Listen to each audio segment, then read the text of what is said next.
Queria que você falasse um pouco sobre esse lance da herança, o que acontece nas famílias e depois a pessoa acaba sendo penalizada nesse sentido. Certo. Primeiro eu quero, que vai casar com isso também, dizer algo sobre o que você falou aqui, que as pessoas falam assim, mas por que eu vivo isso se Jesus já morreu na cruz do Calvário Eu mesmo por mim? tinha essa ideia, Já não levou lá as nossas dores, o nosso sofrimento, as enfermidades. Jesus levou, sim. O que a gente precisa entender é algo que é muito poderoso, né? É que ele já levou tudo isso lá na cruz do Calvário, que é o livre-arbítrio. O problema somos nós. Porque imagina, você vive uma vida toda, como você falou aqui, com uma cultura familiar. Lá no meio familiar, para você, o que era feito era tudo normal.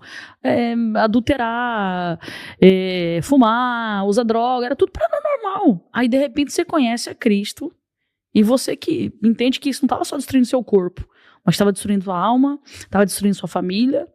Então, você começa a se posicionar para fazer o caminho oposto de tudo aquilo que você aprendeu. Então, você passa a não trair mais a esposa ou o marido. Você passa a não mais ficar aprisionado no álcool, você passa a não fumar mais, você começa a fazer um caminho oposto. E é aí que vem as guerras espirituais muito grandes, tá? Quando a gente olha para a Bíblia, por exemplo, é muito interessante, porque o que Deus precisa mudar em nós é a nossa mentalidade, sabe, Magno? Por quê? Quando Deus ele envia Moisés para resgatar o povo de Israel lá do Egito, como que era a mentalidade deles? De escravo, tá? Quem que implantou essa mentalidade no povo de Deus? Quem? Faraó. Porque Faraó, ele via aquele povo, o olhar que Faraó tinha sobre o povo não tinha sobre eles próprios. Faraó via eles povo forte, sabe? Um povo que queria render muito para ele. Mas aquele povo não via a sua própria força. Não via por quê? Porque a mente deles era a mente de escravo. E tem muitas pessoas que não acreditam na sua própria mudança ou na sua própria transformação porque a mente dele está cativa. Ele não entendeu que Jesus já morreu na cruz do Calvário e ele tem o livre-arbítrio para se posicionar espiritualmente e buscar em Deus, como eu disse aqui, a força para vencer isso, porque é Deus que nos dá a força. Sabe o que é muito interessante da saída do povo de Israel do Egito? É que eles tinham um caminho mais curto para ir, só que lá na frente eles encontraram uma batalha, tá? E Deus entendeu que eles não estavam preparados para encontrar aquela batalha, então Deus encaminha eles para o deserto. Qual que era o propósito de Deus com o povo de Israel no deserto? Na minha concepção, né? Cada um tem uma visão diferente. Era se revelar àquele povo. E por que Deus queria se revelar àquele povo? Olha a forma que Deus se revelou com aquele povo, né? Colocando uma nuvem para proteger eles do sol no deserto, colocando lá uma coluna de fogo à noite para aquecer eles, trazendo maná para eles.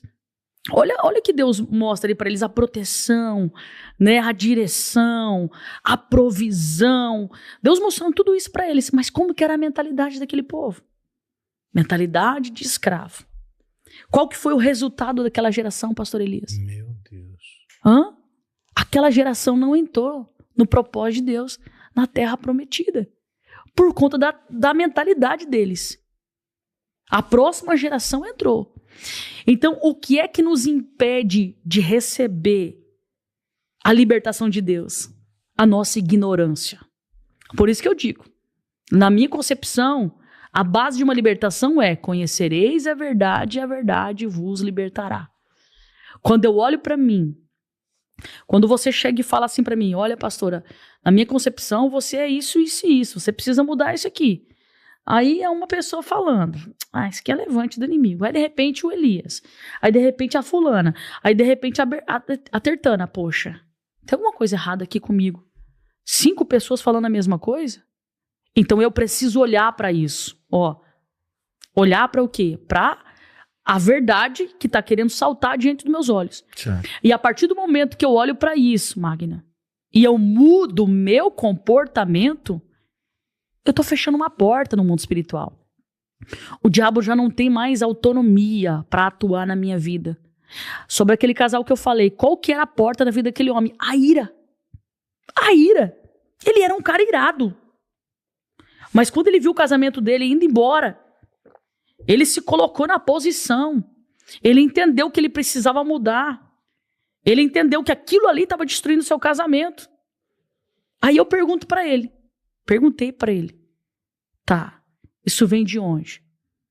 Como que brotou em você? Desde quando você entende que você é um cara assim? Ele falou assim, como diz a minha esposa, eu sou os gêmeos do meu pai, sou igual ao meu pai. Aí eu perguntei para ele, olha só as origens. Falei para ele, como que era o casamento dos seus pais? Uma destruição. Você cresceu vendo seu pai tratar como a sua mãe. Como eu trato a minha esposa. Aí eu falei para ele assim, tá. E como que você via toda aquela cena? Tava bom para você? Você se sentia feliz? Não, pastora. Eu chorava muito. Teve dias eu entrar debaixo da cama para chorar. Eu falei assim, e como será que seus filhos reagem vendo tudo isso? Aí ele desaba, começa a chorar. Tem horas que a gente tem que levar a pessoa a olhar para isso. Mas as pessoas só conseguem olhar para isso, Magno, muitas delas, só quando acontece algo assim. Porque enquanto o diabo ele trabalha muito forte no orgulho. É algo terrível. Muito forte no orgulho. E enquanto tem o orgulho ali, o Espírito de Deus não pode trabalhar. Mas não é porque ele não tem poder para trabalhar, porque ele não tem oportunidade. Ele não é como o ladrão que chega chutando a porta da tua casa, roubando o que você tem. Ele quer que você decida.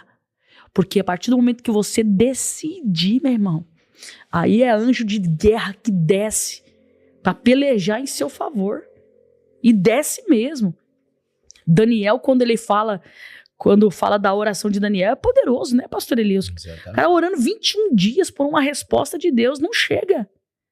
Mas daí no 21º, o anjo chega e ainda fala para ele, a Bíblia diz, você não tem noção da guerra que estava no mundo espiritual. Sabe o que é isso, Magno? Imagina alguém que está aí do outro lado assistindo aqui agora. Tá fazendo sentido para ele o que a gente está dizendo aqui. Quem sabe tá sentado assim, ó, no sofá da casa dele, olhando pra TV e falou assim, meu Deus, eu preciso mudar isso. Só esse pensamento dele, só essa fala dele já abriu uma fenda no mundo espiritual. Já, não é pra ficar assustado não, já começa a ressuscitar até o gigante que tava adormecido. Opa! Quem é esses dois aí que tá mexendo em algo aí que eu já tinha estabelecido o meu governo? Entendeu? O mundo espiritual, ele é muito poderoso. Ele é muito forte. Muito forte. Inclusive, né, pastor, eu queria que você... eu não sei como que diz na Bíblia, mas diz que os anjos ficam ao nosso redor e os inimigos ficam ao derredor, é isso, né? E protegem a gente dessas tentações diárias e... não só diárias, mas minuto a minuto, né, que protege. Aí eu queria também que o senhor falasse a respeito dessas brechas, aonde que essas brechas acontecem para que o inimigo consiga nos atingir, mesmo sabendo que tem anjos ao nosso redor. Claro. Eu ouvindo a fala da pastora Dani, eu queria acrescentar isso. Fica à vontade. Que quando você não se posiciona para dominar, alguém vai se exercitar para dominar você. Entende? Ou você se posiciona para dominar, ou você será dominado. Essa é a grande verdade. E, pastor, mas isso não é egocêntrico? Isso parece não ser concentrador? Não. Desde o Éden, o Senhor disse que tudo quanto havia no Éden, desde o Adão, né? Deus chamou Adão e o colocou lá para que ele exercesse domínio. Então, aonde não existe um domínio, um posicionamento de uma pessoa que se posiciona em Deus para não querer mais, primeiro, ser o mesmo, né? Não querer mais carregar o velho homem consigo.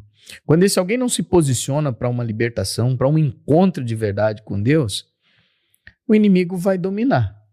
A grande verdade é isso. Vai imperar, vai dominar aquele ambiente. E um homem que de fato não passou, não se entregou, não viveu uma transformação, é alguém que vai carregar pontas, né? Vai carregar tantas coisas do velho homem que vai dando liberdade para que o inimigo acesse. E nós chamamos isso no campo da libertação de brechas. São portas, né? São portais que a gente vai abrindo, né? Por conta de coisas que a gente carrega do velho homem ainda e que vão abrindo. Vamos pegar aqui uma ideia, por exemplo, de alguém que tem uma porta, a porta da mentira. Uma pessoa que vive mentindo, ela está abrindo uma grande porta de acesso para que o inimigo entre na vida dela e faça um arrombo, né? Uma pessoa que vive passando os outros para trás, um trambiqueiro, né? Aqui numa linguagem mais vulgar, é alguém que tem um portal. Esse alguém tem uma porta de acesso, o inimigo vai entrar na vida dele. Alguém que não ora, essa é uma porta aberta e das gigantes, porque nós temos um princípio de orar, nós precisamos orar. A palavra de Deus, em todo o tempo, ela nos ensina que a gente precisa orar, e não é só no dia que vai para a igreja, é orar sem cessar, não pode ter intervalo. Pastor, mas eu tenho que ficar de joelho 24 horas? Não é a religiosidade, não é nenhum tipo de rito, né, não pastor? é rito, exatamente. Mas eu posso estar orando no Espírito. Eu estou caminhando, eu estou falando com Deus, Dani. Às vezes as pessoas encontram a gente na rua e dizem, esse cara tá doido. Ou a gente está cantando, a gente está orando, está falando com Deus ali, né, em espírito, de modo a estar conectado com Deus. Não deixando de jeito nenhuma porta aberta, ocupando a nossa mente. O apóstolo Paulo diz que a gente precisa ocupar a nossa mente com tudo que é puro, com tudo que é santo, com tudo que é agradável, né? Com tudo que edifica. Se existe algum louvor nisso, então nisso me glorificai, disse a palavra de Deus.